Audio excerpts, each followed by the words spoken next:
All right, we live? Cool. Wanted to thank everybody for taking the time to come see us. You trust in us with your valuable time at the conference. Hopefully it's all going well. I'm really excited to get through everything today. Really excited to be presenting with a representative from Google. They're a strong partner of ours. We collaborate on a lot of different topics and projects. So let's kick it off first with a very informal agenda about what we're going to accomplish today.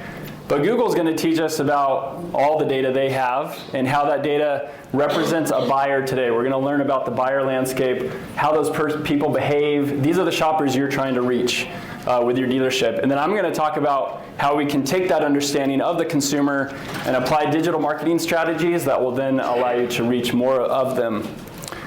So I'm going to let Jessie introduce herself. She'll do a better job than I would. Awesome. Thank you, Pat. Hey, everyone. Super happy to be here. My name is Jessie Hochhalter. I know it's a mouthful. I'm on the sales strategy and enablement team at Google, so I work specifically with our channel sales partners like Showroom Logic. So really happy to be here and talking to you guys. A little bit about myself.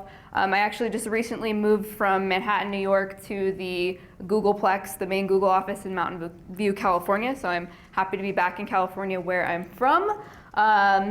I have a couple degrees from UC Berkeley, go Bears, philosophy and business. So if you guys have questions about the meaning of life, please find me afterward, preferably after a few drinks. Scotch is my favorite, just so you know. This isn't very accurate. I don't usually have ice in it. Neat, so just for you guys later to know about that. I come from a newspaper background, so I did everything from digital ad ops to multimedia advertising director. So really familiar with the traditional media space, and I work primarily with our auto vertical at Google. And with that, I'm going to let Pat introduce himself. Sure. So I'm Patrick Bennett, founder of Showroom Logic, and I oversee product development. I love to build stuff. I built 4 wonderful children. I can't take credit for building my wife. I think she's kind of molded me since we've been together. I love surfing. I live in Orange County. I am a Clippers fan. It's very important to me, not Lakers. I really enjoy development. I build a lot of robots with my kids and play around with that stuff, and I consider myself a minor biohacker. I love to play with my body, try different things. Anytime people see me, they're like, okay, what diet are you on right now? I love just figuring things out. So that's me in a nutshell. Awesome. So just a little bit about Google. So we are obviously a very large part of people's lives, and we happen to be probably the biggest portal for auto dealerships, if you think about it, for people trying to get to you to buy vehicles. So we're going to talk a lot about that. But one thing, when I step back and think, what am I doing with my life? Why am I just peddling ads? I like to look at something it's Google's economic impact. So it's google.com/economic impact. And in 2015, we were actually able to attribute $165 billion worth of economic activity to Google connecting consumers with businesses. So this makes me really proud to be doing what I'm doing, working with you guys, working with other SMBs. And if you want to talk a little bit about Showroom? Yeah, it'd be great if maybe you can give us a percentage of all that back for those who attended today, some of that money. I don't see that money, so I should do. We're a Google Premier SMB partner. We won the Customer Satisfaction Champion last year, which we're very excited about. So our customers are happiest across all the Google partners. We have the top performing mobile platform, and we're the only automotive company to win the Innovator Award. We've also been on the Inc. list 3 years in a row, which I'm, as the founder, very, very excited about as well. So we're going to now let Jessie kick it off and teach us about today's buyer. Awesome. All right, so before I start, I want to make sure everyone's in the right mindset. So I'm going to tell you a quick story. How many of you guys have heard of Roger Bannister? Okay, Roger Bannister, so for those of you who don't know, he was the first human ever recorded to run a sub 4-minute mile. Okay, so before this happened, physicians, trainers, other athletes thought it was physically impossible to run a mile under 4 minutes. They thought that it would just be too much blood flowing through the body, your body just couldn't take it, and your heart would explode and you would die if you moved that fast. That was the common thought. In the mid-1950s, Roger Bannister did the impossible. He ran a sub 4-minute mile, 3 minutes and 59.4 seconds. Unfortunately, at the age of 27, as he was crossing the finish line, his heart did explode and he did die, but he didn't die, come on, he didn't die. Nobody's gonna die in this presentation, don't worry, this is gonna be happy. But it wasn't amazing that he ran that sub 4 minute mile. What was amazing was within a few months, there was another person that did. And then within a few months of that, dozens more did, right? So what happened? Did the human body change? No, right? We saw we could do it, and we did it. We had a mental model shift. So that's what I'm asking you guys to do as we talk about this stuff. You have to think about things differently. We live in a completely different world than we did 30 years ago, 20 years ago, 10 years ago, 2 years ago, right? Things are constantly changing. So when I talk about consumer behavior in terms of purchasing in the auto space, keep that in mind, okay? Keep in mind the fact that the way we do things is entirely different, and we've had a big shift. All right. So fact number 1, and I'm going to present you guys with several facts, and don't worry, I'm going to back up these premises so that you see that they're facts with data and figures. It's going to be really exciting. Fact number 1, auto shoppers are uncertain. Okay? In fact, 6 out of 10, that is, my math's not great, but I think that's about 60%. Yeah, it's good, okay. Just kidding, you guys. I know it's 60% of car shoppers enter the market unsure of which car that they want to buy. Okay, so the majority of people don't know what kind of car that they're actually looking for, okay? Couple that with the fact that we're looking at, on average, 24 different touch points when we're purchasing a vehicle. If this is any product, any regular consumer product, the average is 10.4 different touch points, but obviously auto, this is a bigger purchase, so we're looking at more than double that when we're going through this journey. The thing to note here is that 19 of these are actually digital.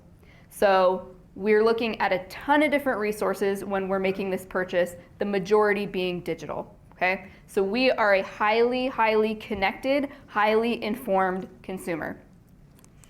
Now, 87% of people who are going to purchase a car consider multiple brands. So the vast majority of people are not just saying, this is the brand I'm going to go for.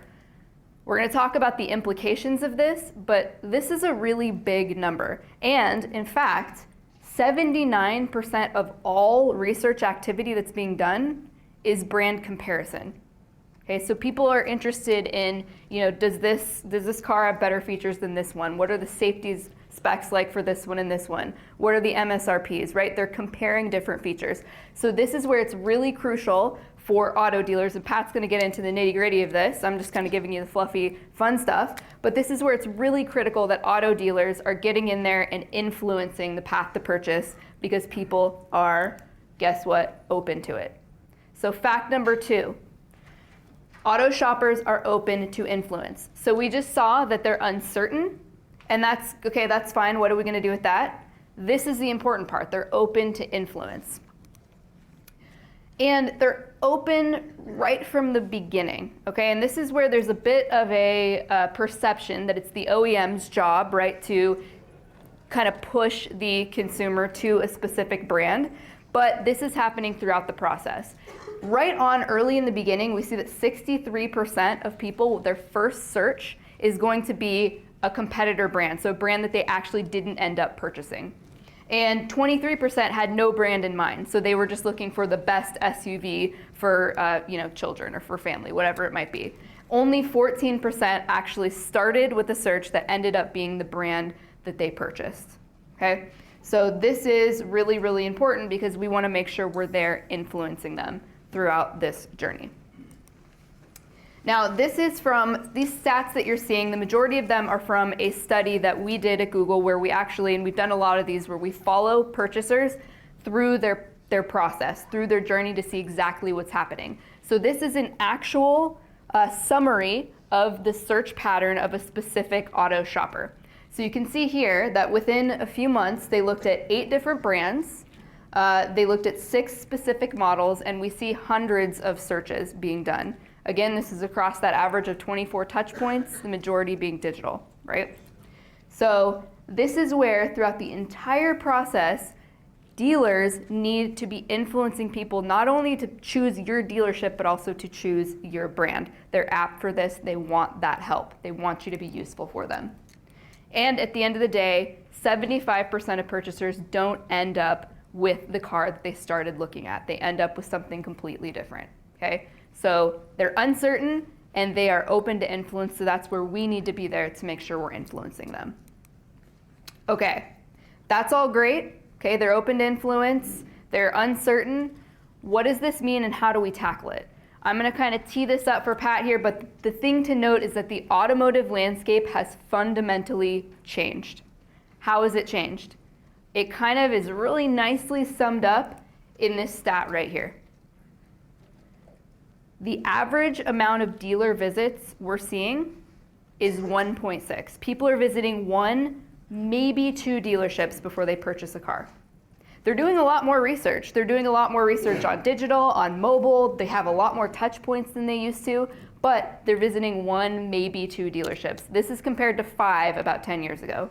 So the days of going to an auto mall and going around and test driving a bunch of cars, those days are over. This is different, and especially when we couple this with the fact that auto searchers are uncertain and auto searchers are open to influence, this means we need to be hitting them before they consider actually going to your dealership. The old mantra here was just get the customers into the dealership. Look, we have great salespeople, we have huge inventory, just get them here and we'll sell them a car. That's not enough anymore because of all of the research that's being done, because of the fact that we're constantly connected and we live online. This has to be the new mantra, is get your dealership to the customers and make sure you're influencing them in that down the point of purchase as they're making that decision so that they come to your dealership so that you're one of those 1.6 dealerships that they're actually visiting. And the way you do this is through digital. We've seen 88% of people use search, 63% of people use mobile during the process, 61% of people use video. I swear to you, I'm not just making these numbers up. I do this a lot. You can trust me on that. But this is where you're gonna influence them. So I'm going to pass it over to Pat and he's gonna talk a little bit more about the actual nitty-gritty of how to do this. Perfect, thank you. So now, with all the wealth of Google's data, we just learned who the shopper is that you're actually trying to reach. And that's the first really step, is who are the customers that you're trying to reach with your digital marketing. And we're going to talk about how digital marketing can be used to gain market share. And we're going to talk about how conquesting can do that as well. First thing, dealers, is you have to know thy market. If any of you watch Shark Tank, I love Kevin O'Leary. When entrepreneurs try and they start going about their business, they ask, well, hey, what's your run rate, or what's your EBITDA, or different questions, and they don't know. And he always says, know thy numbers. Well, dealers, know thy market. And what do I mean by that? Well, you have a lot of different markets, and a market is basically just a group of zip codes that you need to watch and analyze to make sure you're hitting with your digital marketing. You have your national market where you can look, you get trends from the manufacturer. They say, hey, Nissan sales are up or down or whatever. Then you get to the state level, then your DMA, and then your ASA or APR or AOI or PMA or all the acronyms OEMs have for markets.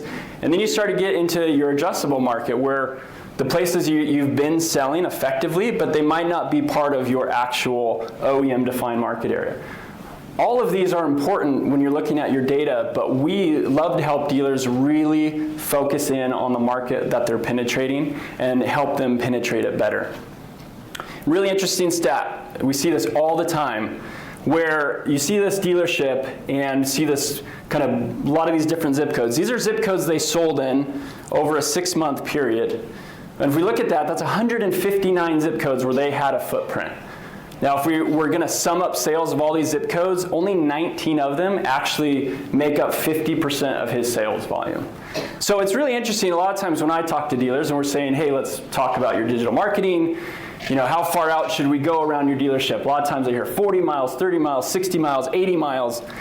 It's not a set number that can be used every time. I'm actually, Ford Direct has recently come out and said that, for co-op, you have to focus in on your market. It's 35 to 40 miles around your dealership. I don't know where they came up with that number because it varies by market, and it's extremely important that you look at your market and understand what zip codes you should actually be caring about.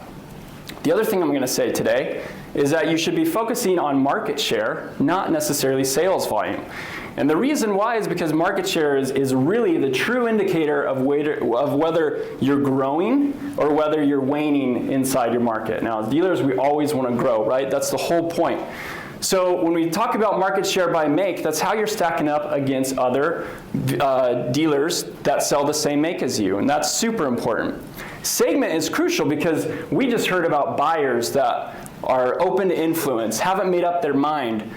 You can pull people from different segments. If you do segment marketing and know, hey, in my market, crossovers are huge, yet I'm selling a lot of trucks.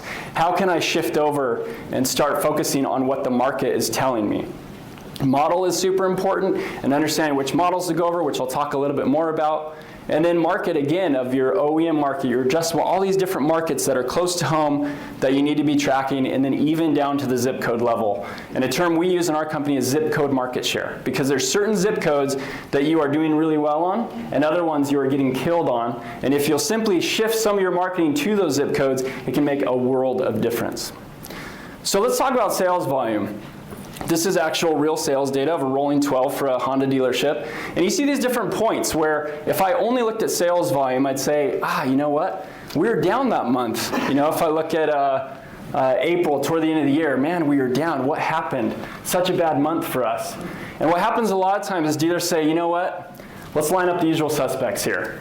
It was a vendor I changed, or no, I didn't do that direct mail piece, or I just switched providers, that's got to be the case. When a lot of times it's none of these things, it's basic market conditions for that month. And so if you pull out of your dealership away from volume and look at how you did compared to the rest of the market, you can find some interesting things. For example, that month I talked about in April when that dealership was down, it was actually their second highest month in market share for the year. So where they might actually be, hey, we sold 20 less units last month, they actually had one of their strongest months when you look at market share. And when you actually look at the trend line from the market and their market share, you actually see they've been growing. So this dealer has a lot to be excited about because they've been able to grow their sales over the last 12 months. So market share is key, being able to track that. This I really like. This is like I think I should put this up in my house, loving data so much. But this is a crossover segment inside of a market, an OEM-defined market, an ASA for a Honda dealer. And you can see this blue line, and I have some dots to kind of point it out. That's their share of sales for their CRV in the crossover segment. And again, you see these dips and valleys. Now, what's really interesting about market share, especially when we're looking at competitive segments, is if you're down, that means another model is up. And if you're up, that means another model is down. And you can see that happening in this graph. Anywhere I'm down for a month in CRV, you can see other models doing better. So that's where conquesting comes into play. Because if we know that these shoppers are open to influence, we know they're interested in the segment that we sell, that's a great time to be in front of them and try to help influence their decision making. Now, how do we get access to this market share data? Well, we can't go to the DMVs directly, but they do sell it to some pretty big companies that we work with.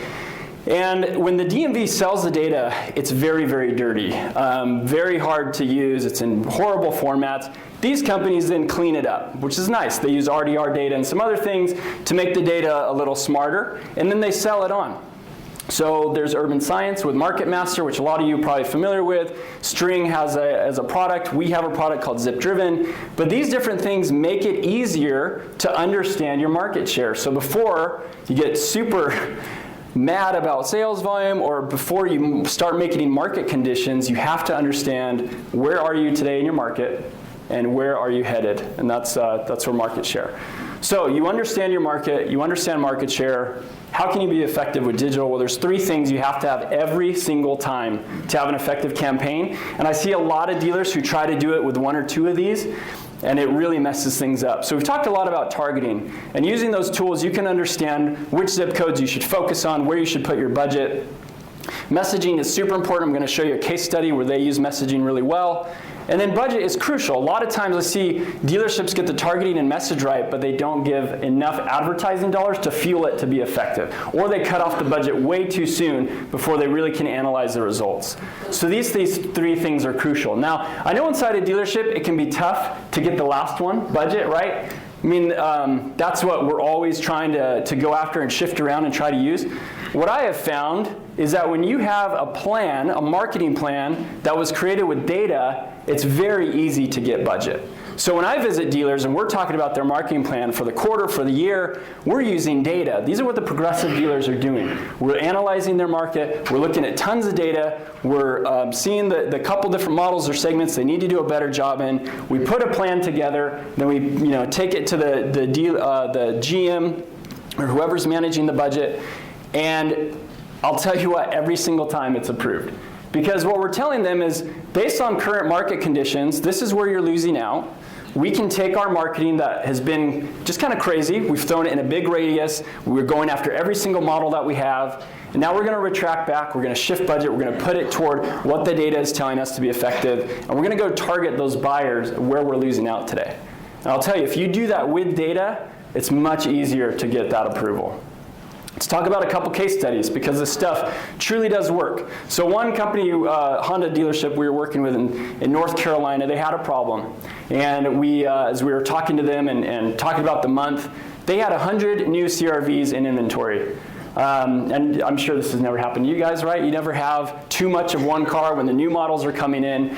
So we said, hey, this is a perfect example of how we can use data to find these shoppers. So we said, let's target the markets in your area where the CRV has been a very successful vehicle. So we targeted those zip codes. We looked especially on the ones where they have had low market share.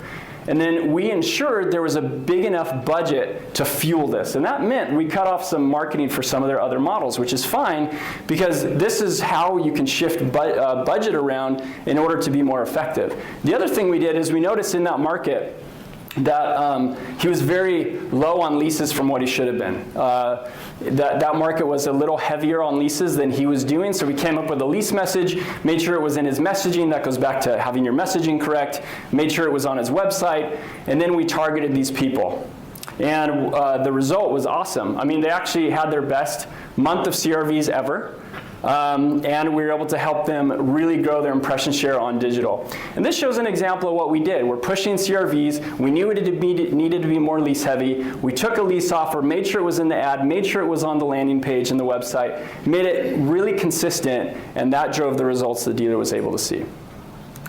So another case study.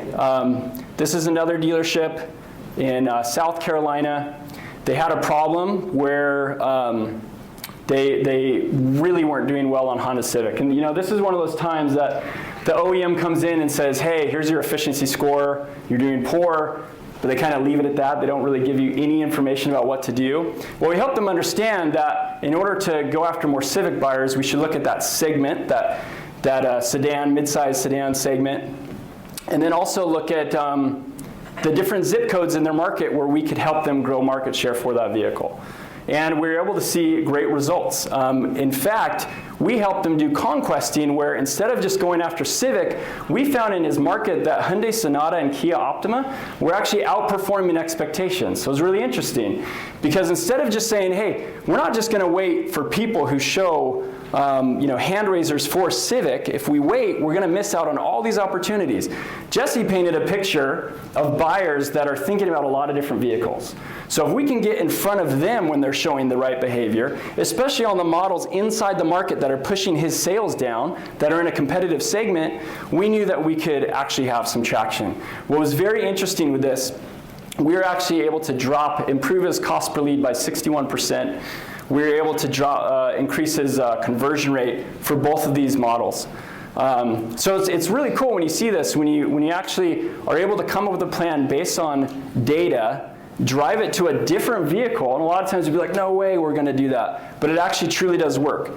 When I go to Amazon and they tell me I should buy certain things, I love it. I mean, I don't know if you guys are mad at the recommendations they give, but when recommendations are good and they're meaningful to me, I never find it annoying. And that's exactly what you can do with your ads. If the ad content you're using is for vehicles that they're probably researching because it's similar in the same segment and it's inside the market, well, then they're not going to be very upset about it. They're going to say, hey, yeah, I remember looking at Civic a few weeks ago. I should probably look at that again. So another case study. Ford dealer in Texas had low share for specific models. F-150, 250, Focus, Fusion. These are core models for them. They were ranked number 2, 3, 4 in their market for these vehicles. They really wanted to increase their market share. So we said, okay, let's create some paid search campaigns. We did some retargeting as well. We focused on the zip codes that had the highest volume within about 20 miles of their store. Again, we didn't go super far out. And we focused the budget there as well. And we were able to really grow their market share for those vehicles when we look year over year. And so here's some of the stats from that. When we looked at we broke it out into targeting shoppers 0 to 10 miles and then 10 to 20 miles out and targeted zip codes inside. F-150 able to grow their market share.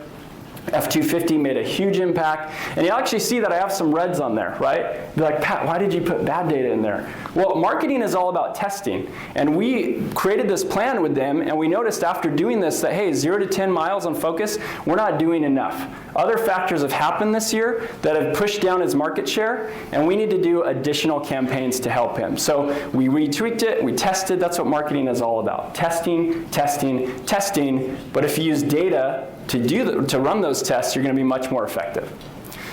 So the idea here behind the data I'm showing is kind of this question of, can you really afford to wait for people to just show behavior on your core models when you could use data and say, hey, these other cross models actually have a lot of performance in my market in these certain zip codes that are close to me, and these cars are beating me. Why would I wait for people to show behavior just for my core models where I can, when they're showing behavior for these cross models, reach them as well? Offer a recommendation, right? It actually can expand your reach by 3x if you're going after 3 different cars for each core model. So where do you conquest? Where do you run these digital campaigns? There's a few different places. And I want to talk about each one, the benefits of it, the results you should expect, because the one thing you do not want to do is compare all of these apples to apples. That would be a mistake. But what we find a lot of times with digital marketing is you have to be in many places. Jessie, again, she painted a picture, 19 touch points. So if you're only doing one of these, you're probably touching the person 2 or 3 times, maybe. If you're doing multiple, you can touch that same consumer many, many times. Because if you think that you just touch a consumer one time, they're going to buy from you, absolutely not the case. There's a lot of things you have to continuously be in front of them, using the mediums that they're using to feel comfortable about buying a vehicle at your store. Let's talk about paid search, my favorite. Because paid search has, when someone comes to Google or Bing, and says, I want this result, they're already ready to click on something. You're not pulling them out of a different experience and saying, hey, I know you're really interested in what you're looking at, but I'd really appreciate it if you take some time and come look at me. Not saying that can't be effective, but for me, if you're going to maximize your dollars anywhere, it's paid search before you go other places. So how do you do conquesting with that? Because you're probably thinking, well, Pat, paid search, that means quality score, and if you're bidding on models that aren't the core model, that can actually hurt your quality score. Absolutely. And so what we say when you do conquesting and paid search is you don't target cross models, you target the segment. Remember, we heard that, was it 74% of searches were segment searches, right? Or I think it was 54 in that pie graph. So a vast majority of the searches they're doing are new trucks for sale, new crossovers, new sedans, mid-size sedan, four-door sedan. That is a conquest term. When they're saying new truck for sale, they haven't decided on Ford, Chevy, GM. They haven't made that decision yet. That is a great time to be in front of them because you can have a high quality score. When they type in new trucks for sale and you say, we got trucks, hey, come check out our trucks, and you're a Ford store, you can bring them to a page with all your trucks, and that's going to have a high relevancy, and that's going to drive a lot of people in maybe some terms you haven't thought about before. So again, I would maximize that opportunity first. Next one, publishers, right? We know a lot of these different names. Well, I'm not biased toward any of these, but I want to tell you some questions to think about when you're talking to these publishers. For one, can I target down to the zip code level? If you can't, I would be concerned because, again, when we're thinking about data, if you simply draw a huge radius around your store and throw your budget there, it's going to be eaten up by markets or places where there's volume, but those people don't have a high intent of buying from you. So you want to get down to the zip code level. Second, can you conquest model-specific vehicles? So when someone is on one of these publisher sites and they're looking at the Kia Optima, can I show a Honda Civic ad, right? So it's important that when you're talking to these networks that you ask those questions to see what's right. Now, the other thing I'd say about publishers is when you're marketing to people inside these portals, while it's true that they are shopping for cars, they're not thinking about clicking an ad.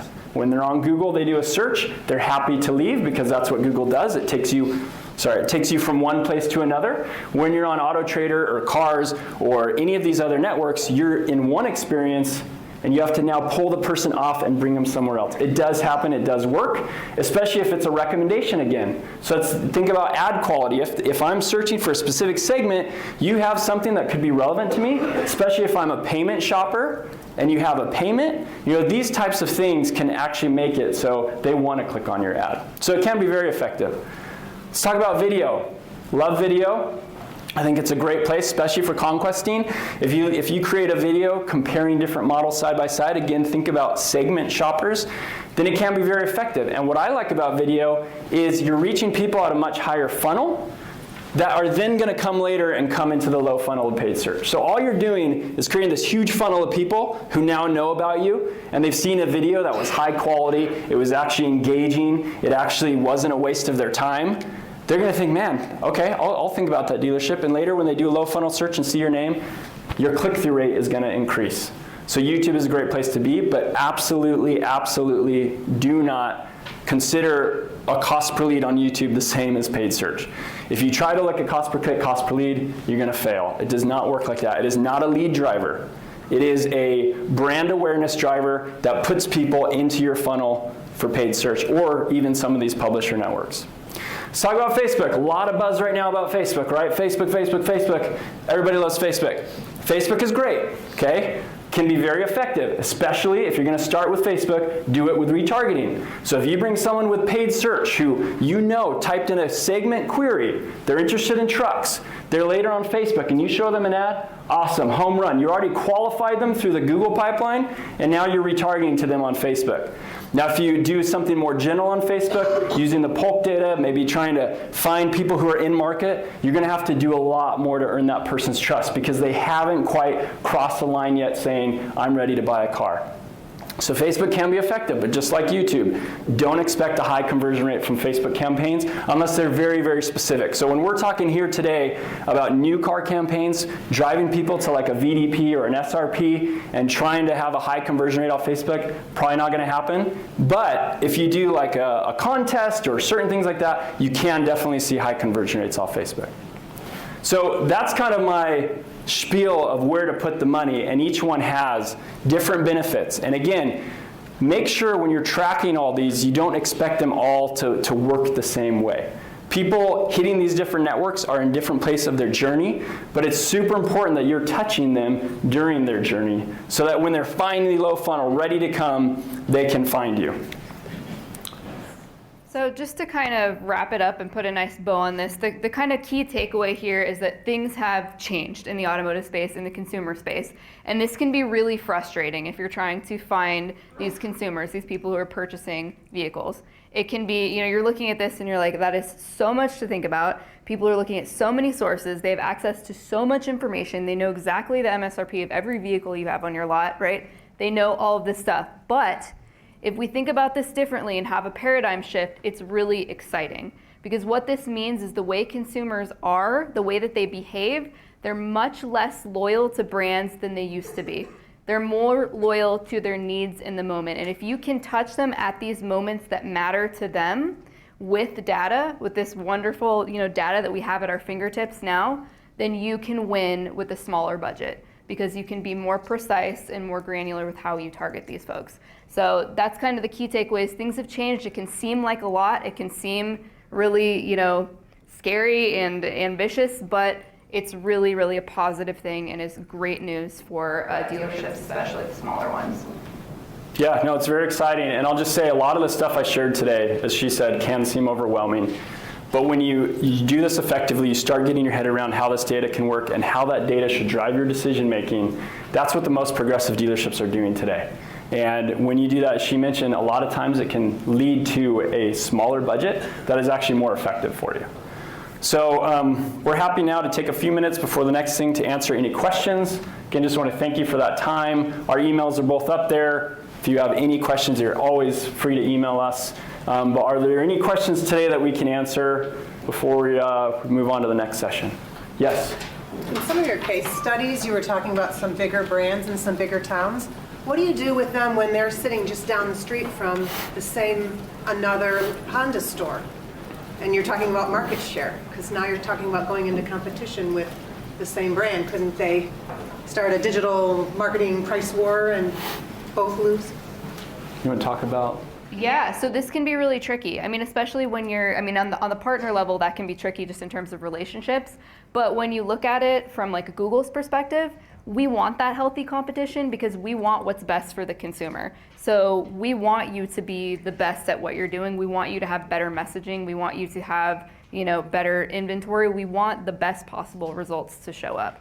So there can be that bit of competition, and that's really how Google works on the back end. Is it's kind of a free market system.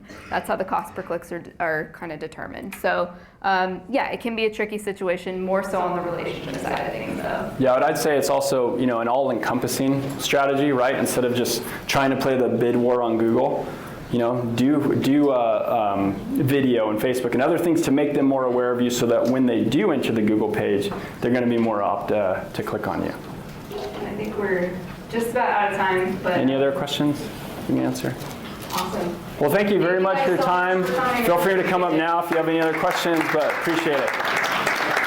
Good.